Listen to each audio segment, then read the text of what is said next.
Assalamualaikum warahmatullahi wabarakatuh. Puji syukur kita panjatkan atas kehadiran Allah Subhanahu wa taala, karena rahmat dan karunia Beliau kita dapat hadir dan berkumpul bersama-sama hari ini di ruangan ini untuk mengikuti presentasi tentang diseminasi budaya positif di sekolah. Sebelumnya saya mengucapkan terima kasih kepada ibu-ibu semua, kepada bapak ibu yang telah mau meluangkan waktunya di ruangan ini untuk mendengarkan diseminasi dari kami. Sebelumnya yang kami hormati Ibu Kepala SDN 22 Muaro, yang mana telah mau memberikan waktunya dan mengizinkan untuk diseminasi di sekolah hari ini. Kemudian hari ini Bapak Ibu, diseminasi ini akan kami tampilkan, yaitu tentang bagaimana proses pembudayaan budaya positif ini di sekolah kita, karena ada banyak hal-hal baru nantinya yang akan kita rubah dari proses yang sebelumnya, karena mungkin setelah memahami ini nantinya kita baru tahu, baru sadar bahwasanya selama ini ada beberapa atau ada kesalahan-kesalahan yang telah kita laksanakan dalam proses pembelajaran di sekolah, atau bagaimana proses kita menghadapi anak-anak kita selama ini. Jadi Bapak Ibu, sebelum saya masuk ke presentasi saya, sebelumnya kita minta terlebih dahulu kata sambutan dari Kepala SDN 22 Muaro kepada Ibu, kami persilakan.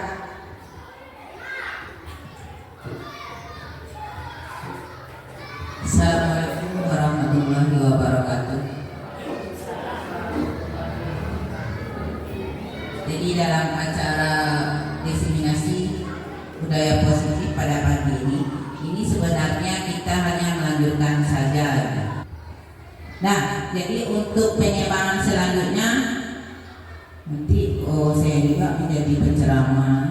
Nah, untuk pengembangan selanjutnya kita silakan kepada guru kita untuk menguraikan apa yang maksud dengan diseminasi budaya positif ini.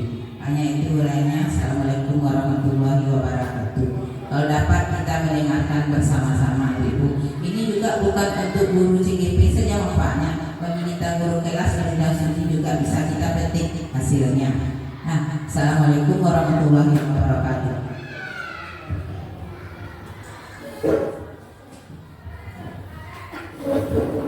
Terima kasih kepada Ibu Kepala. Selanjutnya Bapak Ibu, kita langsung saja.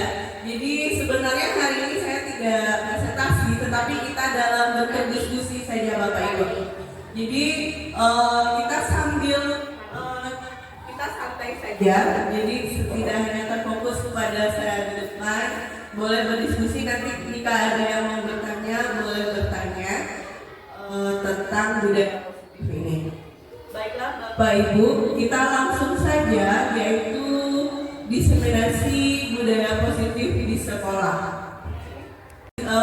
Budaya positif di sini kita ambil bahasanya berdasarkan filosofi Ki Hajar Dewantara, bahwasanya pendidikan memberikan tuntunan terhadap segala kekuatan kodrat yang dimiliki anak agar ia mampu mencapai keselamatan dan kebahagiaan yang setinggi-tingginya, baik sebagai seorang maupun sebagai anggota masyarakat. Jadi Bapak Ibu, sebenarnya kalau kita ambil kesimpulan dari filosofi Ki Hajar Dewantara ini, jadi tugas kita sebagai pendidik di sekolah itu, kita akan menuntun anak kita. Jadi kita menuntun anak-anak itu menjadi seseorang yang dia tidak hanya sebagai seorang dirinya saja, tetapi sebagai anggota masyarakat. Jadi sebenarnya berdasarkan filosofi KHD ini, kita sekolah ini ibaratkan lahannya. Jadi anak-anak itu bibitnya, jadi nanti kita akan membentuk anak. Tetapi membentuk anak yang seperti apa? Jadi kita membentuk anak itu tidak sesuai dengan keinginan kita, tetapi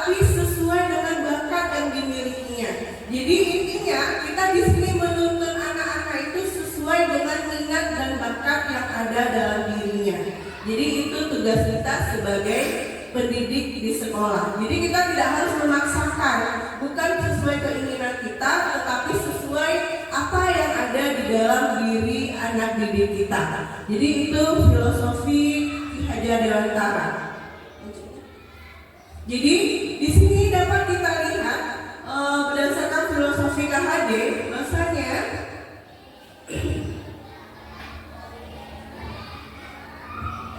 nah, jadi di sini dapat dilihat, jadi ibaratkan, kalau diibaratkan, pendidik itu dia seperti seorang petani yang hanya dapat menuntut tumbuhnya padi, dia dapat memperbaiki kondisi tanah, memelihara tanaman, menyiramnya setiap hari, memberi pupuk, membasmi hama yang mengganggu hidup tumbuh kembang padi. Jadi itu ibaratnya kita di sekolah ini Bapak Ibu, kita yang sebagai petaninya, kita yang mengolah lahannya tadi. Jadi anak-anak kita itu yang kita ibaratkan sebagai bibitnya. Jadi kalau bagus, ini kan sudah dicontohkan, kita yang memelihara tanaman, menyiram dan memupuknya. Jadi intinya kalau bagus perawatannya dari kita, maka mungkinnya nanti anak-anak kita itu akan menjadi bibit unggul, maka akan menghasilkan peserta didik yang baik, karena kita yang mengolah anak-anak tersebut. Sebagai mau kita apakan dia nanti, tapi tetap sebagai bagaimana juga minat dan bakatnya, tanpa tidak melawan itunya. Jadi kalau bakatnya nanti dia sebagai ada bakatnya ke guru, kita arahkan ke sana, kita bimbing ke sana, maka mungkin nantinya anak-anak kita itu akan bisa menjadi guru yang berhasil di kemudian harinya. Jadi intinya kita di sekolah ini hanya sebagai petani yang akan merawat bibit kita itu sampai menghasilkan hasil yang bagus. Jadi itu Bapak Ibu, berdasarkan filosofi KHD. Jadi konsep intinya dari budaya positif ini, yang pertama yaitu perubahan paradigma belajar, kemudian disiplin positif, kemudian motivasi perilaku manusia, kemudian kebutuhan dasar manusia, kemudian posisi kontrol, keyakinan kelas, dan segitiga restitusi. Jadi ini konsep intinya. Sekarang kita masuk dulu ke pembelajaran paradigma baru. Jadi di sini maksud dari pembelajaran paradigma baru ini yaitu pembelajaran yang berpihak pada murid dengan mempertimbangkan kodrat alam dan zaman. Pembelajaran yang dirancang berdasarkan prinsip diferensiasi, sehingga peserta didik belajar sesuai kebutuhannya berdasarkan tahap perkembangannya untuk mewujudkan profil pelajar Pancasila. Jadi ini yang dimaksud dengan pembelajaran paradigma baru. Kenapa ada sebenarnya kalau kita lihat dari ini mungkin ada kesalahan pada kita selama ini. Kenapa? Karena pembelajaran paradigma baru ini yaitu dia pembelajarannya berpihak kepada murid. Kira-kira selama ini kita sudah melakukan pembelajaran paradigma pada murid atau tidak Bapak Ibu? Kalau berdasarkan pengalaman saya pribadi sebelumnya, mungkin selama ini pembelajaran itu berfokus kepada guru. Ya nggak Bapak Ibu? Karena apa? Karena mungkin dari segi kita mengajar di depan itu misalnya dengan metode ceramah. Kemudian anak-anak kita kasih tugas, kalian kerjakan ini, tunggu sampai sekian waktunya, kemudian kumpulkan. Sebenarnya itu kita sudah melakukan kesalahan Bapak Ibu. Karena apa? Karena itu apa? Kita menuntut anak sesuai dengan keinginan kita, tidak sesuai keinginan anak, tidak sesuai bakat anak. Nah, jadi kita sebaiknya untuk kedepannya kita melakukan pembelajaran paradigma baru ini, yaitu pembelajaran yang berpusat pada murid. Nah, ini seperti itu Bapak Ibu. Kemudian konsep inti yang kedua yaitu disiplin positif. Jadi di sini disiplin positif ini bertujuan untuk menanamkan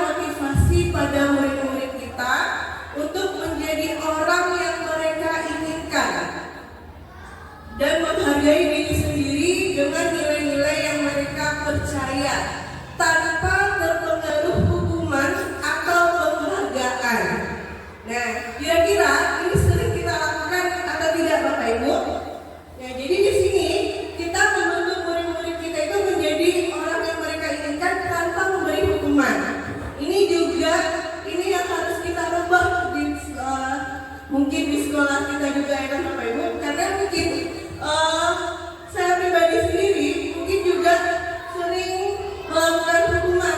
Contoh kecil saja yang harus kita rubah tentang hukuman ini, misalnya ketika anak-anak terlambat, ya kan Bapak Ibu, anak-anak terlambat atau ada anak-anak yang tidak lengkap atributnya di saat upacara.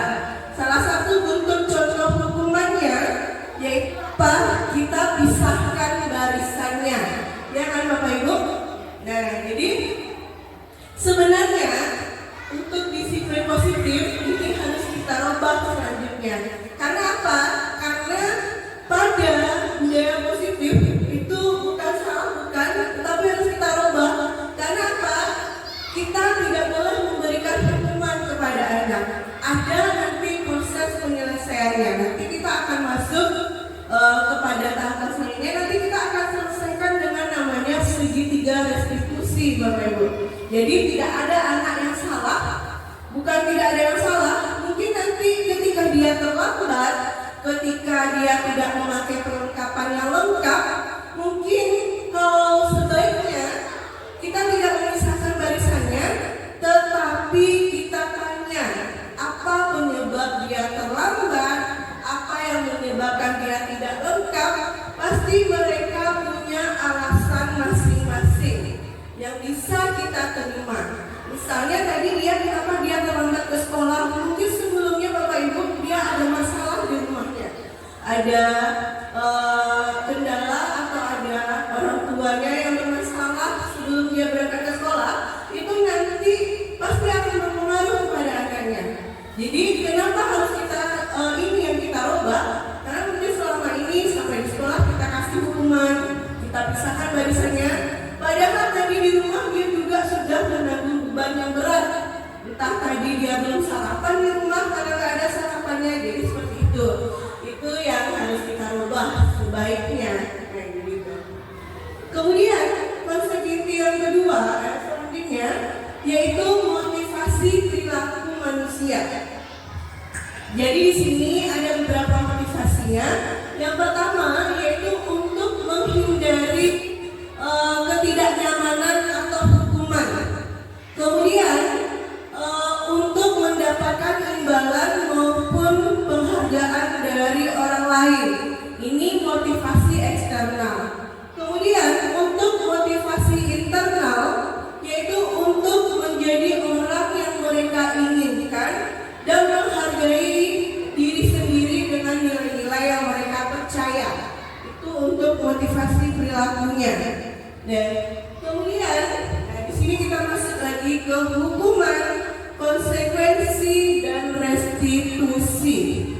Di sini dapat saya jelaskan bahwasanya di sini hukuman itu dia bersifat tidak rencana atau tiba-tiba, bersifat satu arah tanpa kesepakatan, dapat menyakiti fisik atau psikis, diberi hukuman lari. Nah, jadi itu contohnya. Jadi murid yang telat itu diberi hukuman lari keliling lapangan. Itu salah satu contoh hukuman yang tidak terencana, ya kan Bapak Ibu? Jadi ketika dia terlambat, langsung kita suruh dia lari. Atau contohnya juga pengalaman saya waktu sekolah, ketika terlambat disuruh membersihkan kamar mandi. Itu salah satu bentuk contoh hukuman yang tidak tertulis, ya kan Bapak Ibu? Gak ada di sekolah yang dibikin peraturan seperti itu, tetapi ketika terlambat langsung muncul peraturannya. Itu nantinya dapat bisa merusak fisik dan psikisnya. Karena apa? Mungkin bisa jadi anak-anak tertekan ketika kita beri hukuman seperti itu. Kemudian konsekuensi. Di sini konsekuensi ini sudah terencana atau sudah disepakati, sudah dibahas dan disetujui oleh murid-murid dan guru. Contohnya, murid diminta membersihkan coretan yang ditulis di meja. Nah, jadi konsekuensi, berarti kalau konsekuensi ini memang sudah berdasarkan kesepakatan kita dengan murid. Nah, itu konsekuensinya. Kemudian restitusi. Restitusi ini mengacu tentang apa yang mereka dapatkan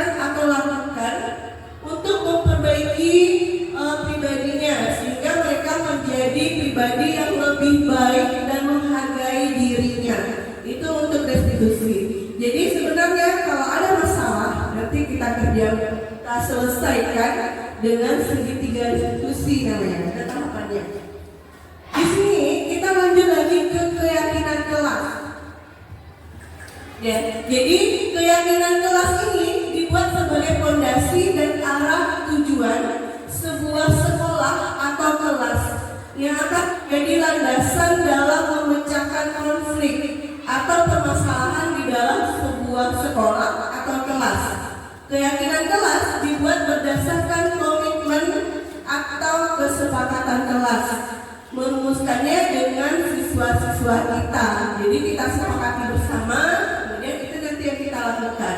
Jadi pada kesepakatan kelas ini dia merupakan contohnya nilai-nilai kebajikan yang diyakini anggota kelas yang dirasa penting atau diharapkan. Itu salah satu dasar untuk membuat keyakinan kelas. Contohnya saja yaitu kalau di kelas, contohnya misalnya memakai pakaian pramuka lengkap.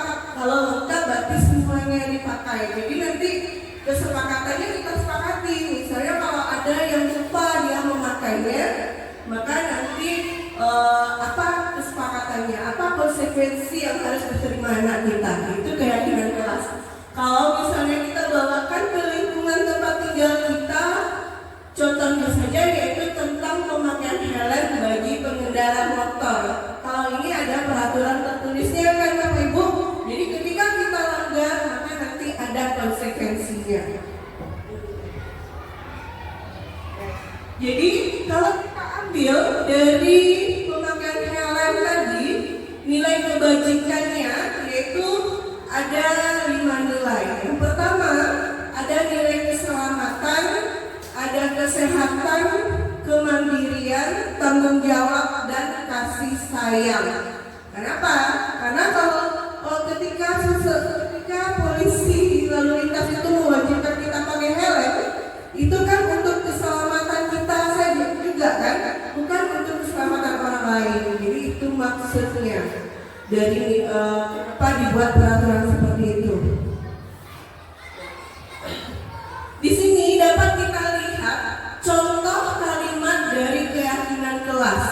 Yang pertama misalnya menjaga kebersihan kelas, kemudian melaksanakan piket kelas sesuai jadwal, kemudian kembalikan barang ke tempatnya, kemudian menjaga tutur kata dan perilaku sopan santun, dan datang tepat waktu.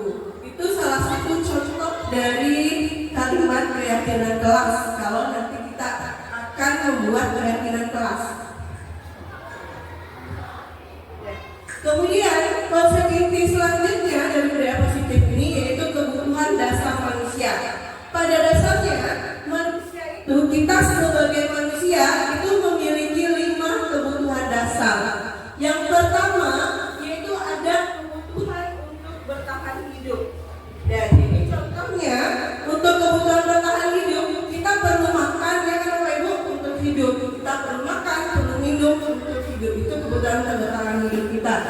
Kemudian yang kedua, kebutuhan untuk kasih sayang dan diterima oleh lingkungan kita, oleh masyarakat apa?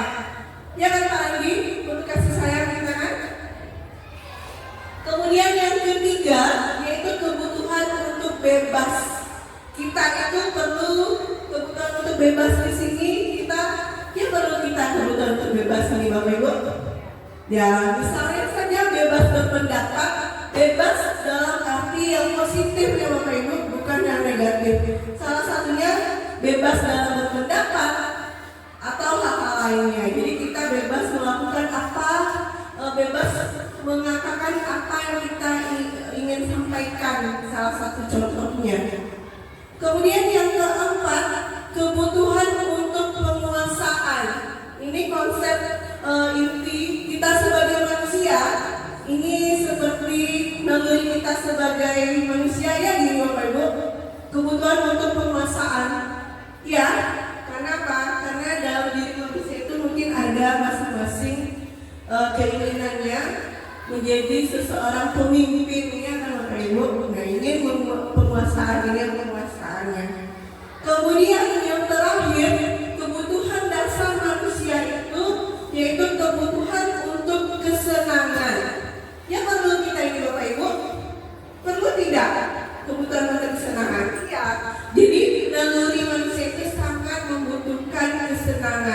Jadi ketika kita melakukan pergi liburan, ternyata itu memang konsep kita sebagai manusia itu memang kebutuhan dasar. Karena memang itu yang kita perlukan. Jadi setelah banyak apa yang kita lakukan selama ini, liburan itu penting Bapak Ibu, jalan-jalan itu penting, rekreasi itu penting, karena itu kebutuhan dasar kita sebagai manusia. Itu tidak dibohongi lagi, karena itu memang salah satu kebutuhannya. Ya. Kemudian 5 posisi kontrolnya. Jadi untuk kontrolnya ini yang pertama yang harus kita hindari. Jadi yang pertama yang kita hindari itu yaitu kita harus menghindari kita sebagai penghukum. Jadi kita tidak boleh menghukum anak kita Bapak Ibu, baik itu dari secara verbal maupun non verbal. Jadi dengan kata-kata kita kasih anak-anak kita itu nggak boleh. Intinya sebagai penghukum kita tidak boleh. Nah itu untuk posisi kontrol. Kemudian yang harus kita lakukan selanjutnya untuk posisi kontrol ini membuat rasa bersalah. Jadi seperti ini contohnya Bapak Ibu. Ketika ada anak kita yang terlambat, kita tanya anak kita itu baik-baik Bapak Ibu. Kita tanyakan, kenapa kamu terlambat? Nah jadi kita tanyakan, kemudian kita bikin dia seolah merasa bersalah. Misalnya tadi dia terlambat karena tidurnya kemalaman, karena main HP. Kita tanyakan, main HP itu salah? Apa betul kalau sampai larut malam? Nah itu membuat rasa bersalahnya. Kemudian kita jadikan anak tadi teman dulu Bapak Ibu. Intinya ketika kita bertanya kepada anak kenapa dia terlambat tadi, kita tanyakan itu bukan sebagai kita sebagai pemimpinnya, kita bukan sebagai gurunya, kita tanya kepada anak tersebut, ibaratnya kita sebagai teman. Kenapa kamu terlambat nak? Tadi malam ngapain? Itu contohnya. Tanpa ada intimidasi, tanpa melakukannya dengan nada tinggi. Jadi kita sebagai teman bertanya. Kemudian sebagai pemantau. Dan selanjutnya posisi yang terakhir yaitu sebagai manajer. Itu yang kita lakukan dalam posisi kontrol dalam penyelesaian masalah. Jadi ini contoh penerapan 5 posisi kontrol guru. Di sini saya ambil kasusnya siswa tidak mengikuti upacara bendera. Di sini kalau kita lakukan diri kita sebagai penghukum, yaitu ini pengalaman pribadi saya waktu sekolah ya Bapak Ibu. Jadi kalau tidak mengikuti upacara bendera, gurunya langsung menyuruh siswanya untuk hormat bendera selama 1 jam pelajaran. Dan itu dilakukan dengan nada kasar. Ini contoh di saat tidak mengikuti upacara. Contoh lain ketika tidak buat PR juga disuruh untuk hormat bendera dengan nada yang cukup tinggi atau nadanya kasar. Nah, jadi itu sebagai penghukum dan itu harus kita hindari nantinya Bapak Ibu. Kemudian kita lakukan penerapan posisi kontrolnya yaitu dengan membuat rasa bersalah. Contoh dari membuat rasa bersalah ini ditantangnya kepada anak tadi. Sudah berapa kali ibu nasihati, tapi kamu tidak mau dengar. Kamu sudah mengecewakan bapak ibu. Itu membuat rasa bersalah. Jadi kalau kalimat ini kita sampaikan kepada anak-anak kita Bapak Ibu, mungkin nanti dia akan tersentuh hatinya. Oh iya, awak nak BPR kan Bu. Gitu. Oh ya, saya nggak upacara karena tadi di rumah begini Bu. Nah, jadi kalau membuat rasa bersalah, dia akan tersentuh. Bedanya kalau kita sebagai penghukum dengan nada tinggi kita hukum dia dengan nada kasar, apa yang terjadi Bapak Ibu? Anak-anak menjadi melawan juga kepada kita, ya kan? Nah, jadi seperti itu Bapak Ibu. Jadi penghukum ini memang benar-benar harus kita hindari. Kemudian lagi kalau sebagai teman, nah, kalau sebagai teman posisi kontrolnya dapat kita lakukan. Ayo dong ikuti peraturan sekolah. Tolong Bapak Ibu ya, sekali ini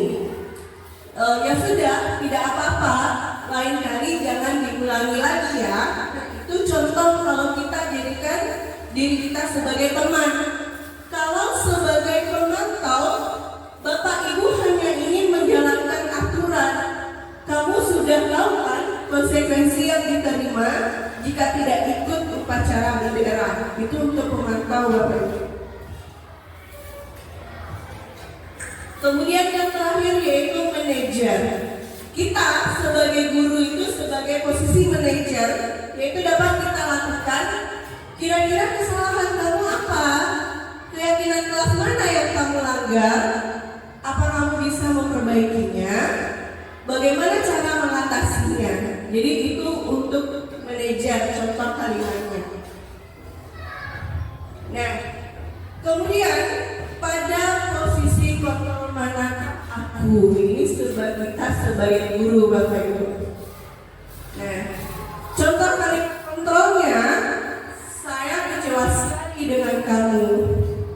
Ini sebagai membuat merasa bersalah ungkapannya.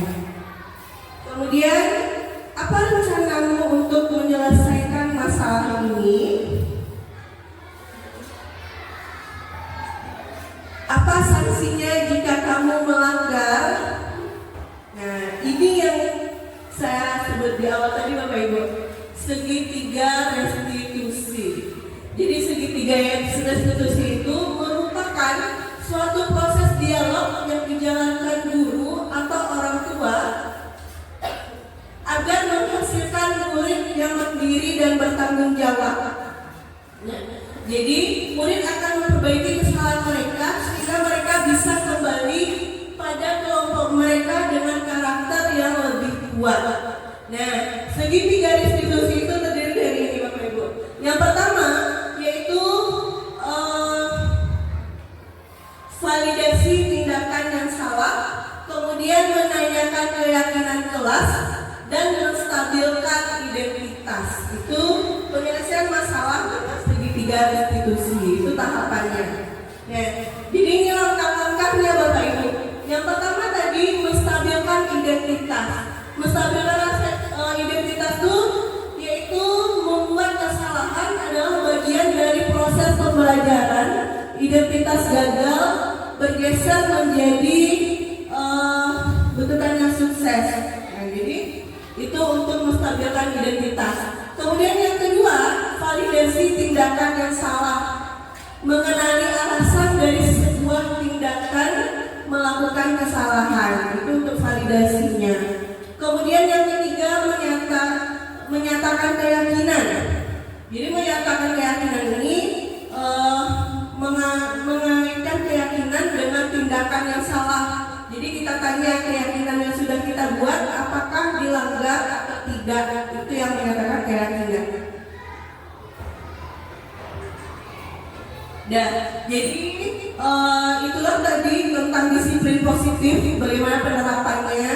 Kemudian jadi di sini sebaiknya dalam penerapan program disiplin positif, hendaknya guru memiliki standar kepribadian, profesional dan sosial yang baik sebagai teladan yang mampu merefleksi diri dalam posisi kontrol saat ini menuju proses perjalanan dirinya sebagai manajer yang menuntun murid-murid menjadi insan yang mandiri, merdeka dan bertanggung jawab. Jadi Bapak Ibu, kalau kita melaksanakan posisi kontrol tadi, sebaiknya kita tetapkan diri kita itu pada posisi manajer tadi, jangan sebagai posisi penghukum. Nah, jadi itulah presentasi dari saya tentang budaya positif. Jadi kalau ada Bapak Ibu yang ingin bertanya atau ingin menyampaikan pendapatnya tentang budaya positif ini, kami persilahkan. Boleh langsung.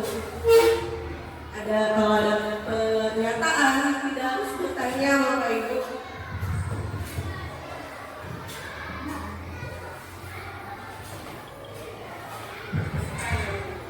Oke, kita kasih ke sisi. Terima kasih Ibu narasumber yang telah menyampaikan materinya kepada kami bersama. Di sini kami akan menanyakan kepada Ibu narasumber dari segi hal yang harus kita hindari. 5 sikap kontrol yang harus kita hindari. Kita kan sebagai penghukum. Kenapa kita dikatakan sebagai penghukum oleh ibu narasumber tadi, dalam berbagai cara telah kita lakukan, baik dengan cara lemah, lembut, tapi dari segi kita sebagai penghukum tadi, anak-anak kita dalam melaksanakan tugas atau kewajiban yang kita berikan masih ada yang belum melaksanakannya. Bagaimana tindakan kita seharusnya yang harus kita lakukan? Sementara di dalam satuan pendidikan kita itu ada aturan namanya, aturan tertulis dan aturan yang tidak tertulis. Bagaimana penerapannya untuk selanjutnya? Terima kasih Ibu narasumber. Terima kasih Bu Susi, narasumber ya Bu ya. Ya, jadi sebenarnya ini tadi, jadi kata Bu Susi bagaimana untuk penerapannya, sedangkan itu sudah kita lakukan dan anak tidak sadar juga ya Bu. Nah, jadi sebenarnya 5 posisi kontrol ini bukan kelima-limanya kita harus hindari, cuman yang satu ini ya Bu. Nah, jadi yang harus kita hindari itu sebagai penghukum. Nah, bagaimana proses penerapannya? Makanya tadi kita buat dia dulu seolah-olah menjadi teman kita sampaikan dengan baik, kemudian kita buat dia menjadi pembuat rasa bersalahnya. Mungkin Bapak Ibu untuk di tahap awal ini mungkin akan sulit kita melakukannya. Kenapa? Karena anak-anak itu mungkin nanti akan menjadi tanda tanya besar sama kita, ya kan? Oh, dulu ibuku kare-kare prinsip tawa, ini badai lembut sih, nah pasti. Nah kemudian ketika dia terlambat, kalau dulu silahkan baris ke sana, kalau sekarang sini dulu nak, ngapain tadi malam? Nah, itu akan menjadi tanda tanya bagi anak. Tiba-tiba ibu kok jadi baik seperti ini, ya kan? Tetapi itulah yang harus kita lakukan untuk merubahnya. Kenapa? Ketika anak-anak kita hadapi dengan lembut, dengan sesuatu hal yang baik, mungkin secara lambat laun itu akan berubah. Dia pun akan sadar, oh iya ternyata seperti ini, ternyata saya salah selama ini, seperti itu. Nah jadi kalau dulu untuk di zaman kita sekolah, mungkin guru kita banyak yang berperan sebagai penghukum, karena saya juga merasakan yang seperti itu. Iya, bisa mendidik karakter kita, tetapi apa yang kita rasakan, kita menjadi lebih tertekan. Kalau sekarang kita kan membuat anak kita itu bagaimana dia rileks menjalani proses pembelajaran di sekolah. Ini yang seperti filosofi KHD tadi, kita yang sebagai petaninya, kita yang membentuk anak kita nanti menjadi orang yang berhasil atau tidak. Jadi kalau kita didik anak kita dengan keras, dengan kita sebagai penghukum, mungkin nanti bisa jadi di masa yang akan datang anak kita itu akan menjadi dendam kepada kita. Dulu ibu itu nyulik aja, dulu ibu itu nyulik.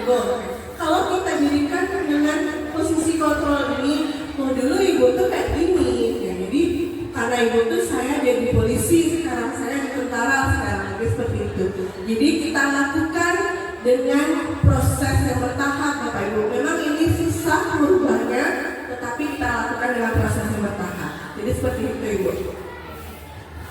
Ada lagi Bapak Ibu? Kalau tidak ada, sekian diseminasi.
Assalamualaikum warahmatullahi wabarakatuh. Waalaikumsalam warahmatullahi wabarakatuh. Ya, selamat pagi anak-anak ibu semuanya. Pagi Bu. Oke, jadi hari ini ibu akan membuat sebuah keyakinan kelas di kelas kita. Jadi sebelumnya keyakinan kelas kita kan belum ada dibikin, jadi kita akan berkeyakinan. Jadi kenapa kita bikin keyakinan kelas ini? Karena nanti kita akan menerapkan tentang penerapan disiplin positif. Jadi sebelum ibu membuat keyakinan kelas kita, ibu mau tanya, anak-anak ibu tahu semuanya tentang disiplin positif? Jangankan disiplin positif dulu, kata-kata disiplin aja. Apa itu disiplin? Apa sih disiplin? Misalnya aku bilang nih, kalian harus disiplin, harus begini. Jadi apa itu disiplin? Apa bisa? Kira-kira tahu apa itu disiplin? Apin? Taat peraturan. Bagus. Kasih tepuk tangan sama Apin. Ya. Jadi disiplin itu kita harus mentaati peraturan. Jadi kita di sekolah ini kita punya peraturan sekolah. Ya, ada peraturan sekolah kita kan?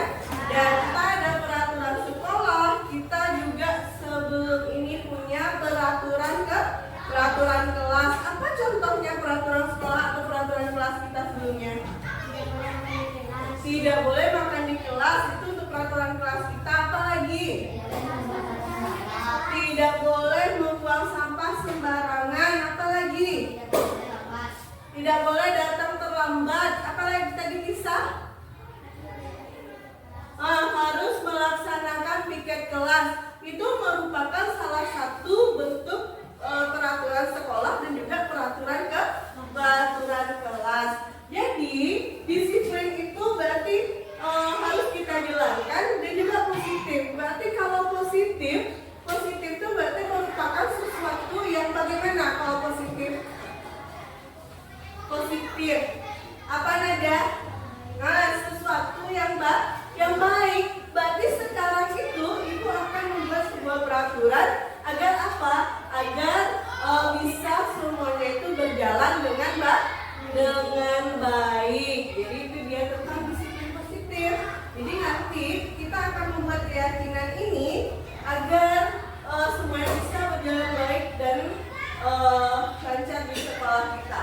Sebelum kita membuat disiplin positif ini, kita nanti akan menggunakan nilai-nilai kebajikan universal. Nilai-nilai kebajikan universal.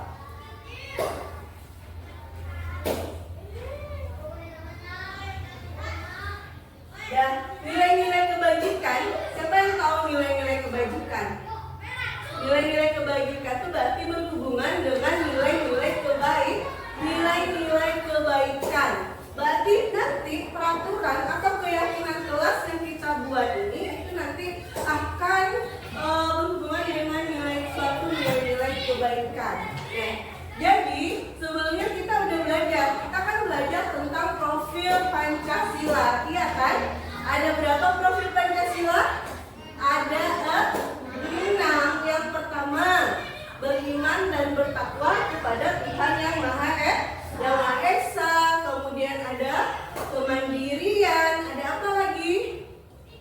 Ada apa lagi? Ada apa lagi, Tisa? Ada apa lagi sih? Ada kreativitas. Ada apa lagi? Ada apa lagi? Siapa yang bisa?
kelasnya. Jadi silakan nanti kira-kira apa yang mau dilakukan untuk kelas kita ini dengan apa agar semuanya berjalan dengan baik. Paham kan?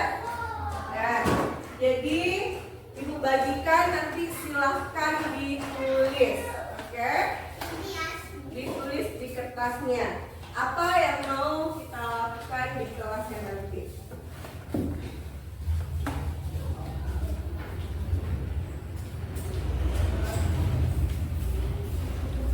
Iya, satu-satu bikinnya.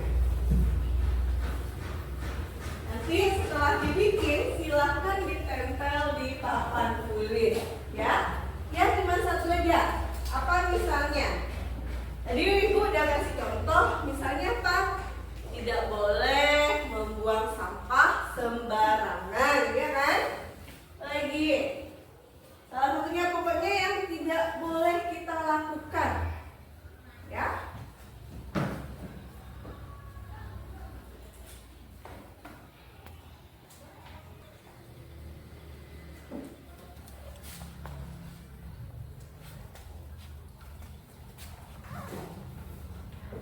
Udah? Ada yang sudah selesai? Nah, kalau udah ada, tempel di sebelah sini ya. Tempel kertasnya di sebelah sini. Tuh. Bisa tempelnya kan? Nah, di sini. Terus, ada lagi, coba tempel. Dah. Oh. Kuatkan, nak, kuatkan.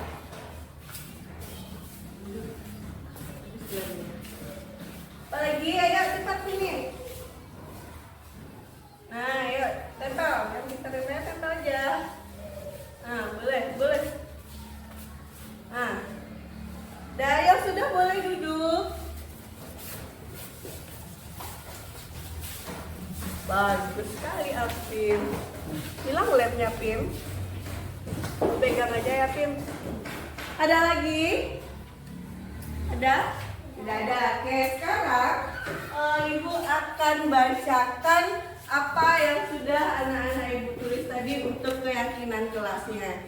Jadi di sini ada mengumpulkan PR tepat waktu, tidak boleh buang sampah sembarangan, tidak boleh makan di kelas, tidak boleh bercerita saat guru menjelaskan pembelajaran. Sekarang berarti tadi kata Ibu kan kita ambil nilai-nilai kebajikannya yang akan kita angkat menjadi apa? Menjadi keyakinan kelas. Dan kita ambil apa yang akan menjadi keyakinan kelas kita. Jadi tadi salah satunya melaksanakan piket kelas. Berarti kalau melaksanakan piket kelas itu berarti apa? Berarti melaksanakan piket kelas berarti apa nilai kebajikannya? Yang pertama berarti apa? Bertanggung jawab. Kemudian tadi ada lagi dia tidak boleh bertengkar, tidak boleh bercerita saat guru menjelaskan. Berarti apa nilai kebaikannya? Nilai kebaikannya yaitu menghargai dan menghormati. Ya, menghargai dan menghormati. Jadi menghargai dan menghormati di sini itu semuanya berlaku untuk di lingkungan sekolah. Berarti apa? Menghargai sesama teman dan menghargai guru-guru. Pokoknya semua yang ada di lingkungan sekolah itu harus dihargai dan dihormati. Kemudian yang ketiga, apa lagi tadi? Ada yang tahu apa yang dibuat tadi? Apanya? Kalau tidak boleh terlambat, kemudian tidak boleh terlambat, mengumpulkan PR tepat waktu, termasuk ke dalam apa itu? Harus disiplin. Berarti disiplinnya gimana? Harus mengumpulkan PR tepat waktu. Berarti PR-nya harus dikerjakan di mana? Di rumah. Dan juga tidak boleh datang terlambat. Itu termasuk ke dalam disiplin. Jadi coba ibu lihat lagi. Dan di sini tidak boleh membuang sampah sembarangan. Dan tidak boleh membuang sampah sembarangan itu agar gimana? Tidak kotor. Supaya lingkungan tidak kotor. Untuk apa lagi bisa? Supaya kelas bersih, agar lingkungan kita bersih. Termasuk ke dalam nilai kebajikan yang mana itu? Disiplin. Bertanggung jawab nggak? Sampah itu tanggung jawab kita atau tidak? Boleh nggak ketika kita habis makan sampahnya kita buang sembarangan saja? Tidak. Nah, jadi itu termasuk ke dalam nilai bertanggung jawab. Jadi sekarang nilai keyakinan kelas kita ambil 3 saja dulu ya. Kita ambil 3 saja untuk kita terapkan di kelas kita. Semuanya setuju? Ini kan dari yang anak-anak ibu tulis tadi di kertasnya. Jadi kita ambil saja 3. Berarti apa keyakinan kelas kita?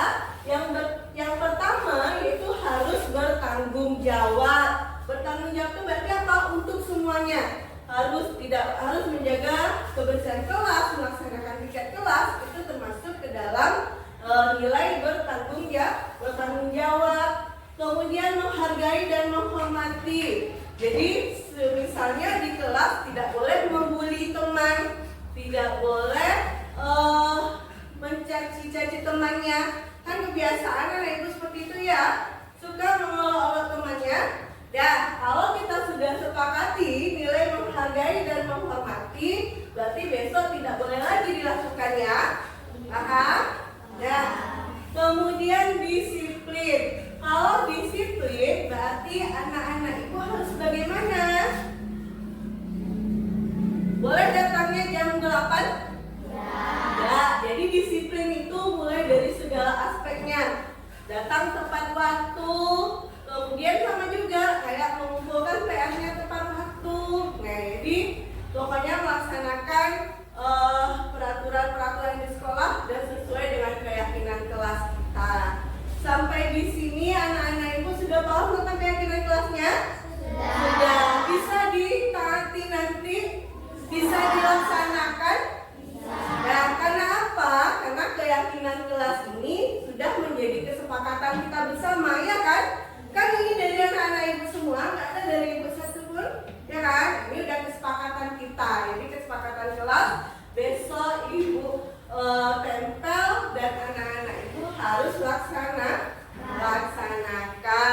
Kalau begitu sekarang boleh istirahat. Silahkan keluar main. Terima kasih semuanya. Ya, oke. Ya, boleh pulang.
Bisa tahu, bisa punya alasan kan kenapa datang terlambat hari ini?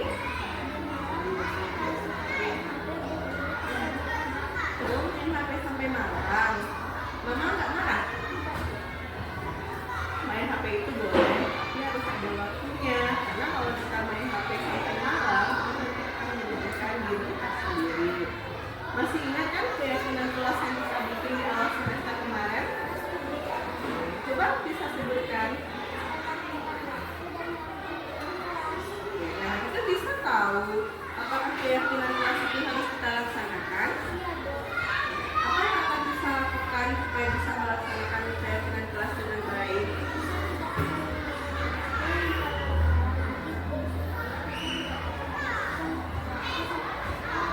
Oke, bisa. Ibu harap besok-besok kita tidak mengulanginya lagi ya. Boleh kembali ke kelas. Assalamualaikum warahmatullahi wabarakatuh. Saya Aura Tisa Aquina dari kelas 4 SDN 22 Muaro. Menurut saya penyelesaian yang dilakukan Bu Della dengan melakukan diskusi dapat membuat saya menyadari kesalahan yang saya lakukan dan membuat saya sadar akan kesalahan dan tidak mengulangi perbuatan yang melanggar peraturan kelas. Terima kasih Ibu Della untuk solusinya. Oke, terima kasih Nada udah datang ke sini. Nada tahu kan kenapa ibu pakai ke sini? Jadi tadi ibu dapat laporan dari ketua kelas. Katanya Nada habis berantem dengan Bibi. Kenapa Nada risau?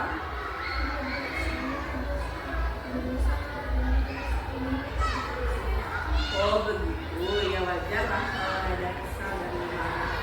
Jika ibu di posisi Nada, juga pasti ibu juga akan melakukan hal yang sama.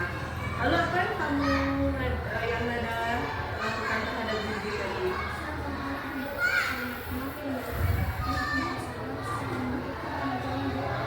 Oh begitu, pasti Nada berbuat seperti itu ada alasannya kan?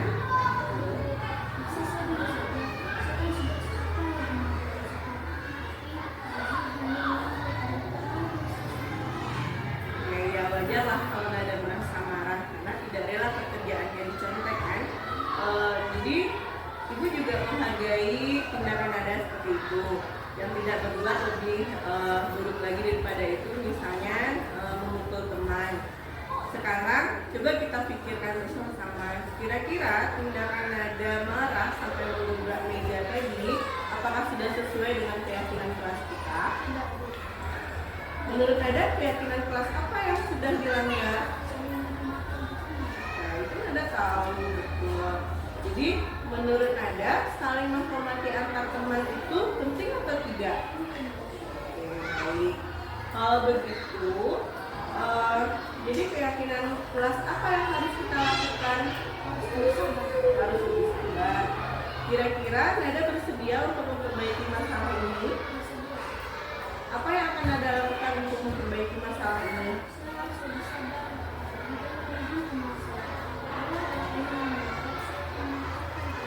Ya, tepat sekali. Tetap semangat ya. Sekarang silahkan kembali.